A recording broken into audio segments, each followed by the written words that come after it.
Cronus, in Greek mythology, was the youngest son of his father, Uranus, who was the ruler of the universe, and his mother, Gaia. It was Cronus who wielded the stone sickle and castrated his father, separating heaven from earth.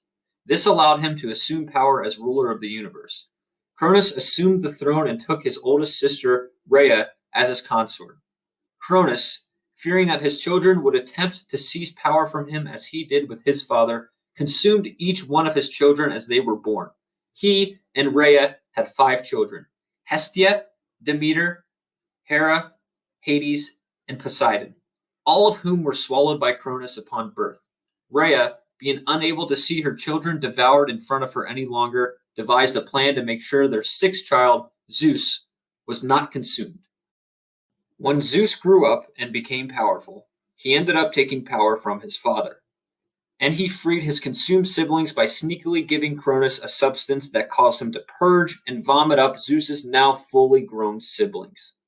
Depending on which version of the story you choose to look at, Cronus ended up either being a prisoner in Tartarus, which was the underworld, a prisoner in Nyx, which was the personification of night, or was freed by his son Zeus and made the king of Elysium, which was a paradise where heroes who the gods granted immortality to were sent. For Vulcan's world, let's say Cronus ended up as the god of Elysium.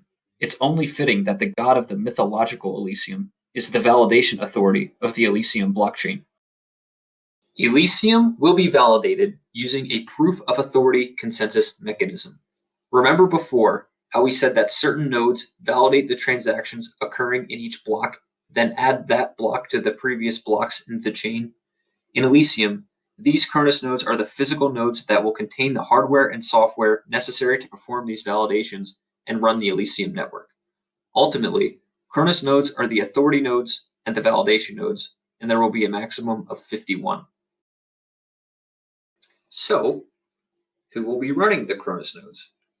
Ultimately, it's Vulcan's discretion, but here's who he will be looking for: Elysium partners, game developers, Vulcan philosophers, venture capitalists, or community members showing significant contribution to Elysium. What are the requirements to run a Cronus node?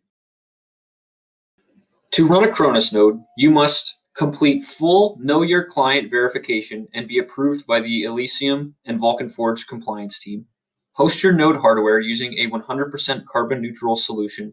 Keep 50,000 or more PYR staked in the node's address.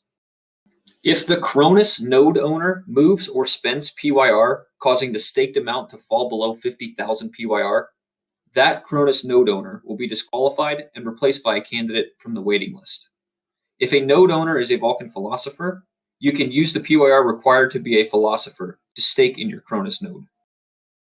In addition, Cronus node owners must also have a means to reduce or eliminate node downtime, as downtime will result in fewer rewards because a down node cannot validate the Elysium blockchain. Geographical location of the node and server will also be taken into account, as Vulcan wants to have redundancy around the world. The Elysium team will also provide a list of approved and available providers to rent a server. Setting up and running a Cronus node also requires some technical knowledge, but there is plenty of expertise within the Vulcan community to help with this aspect.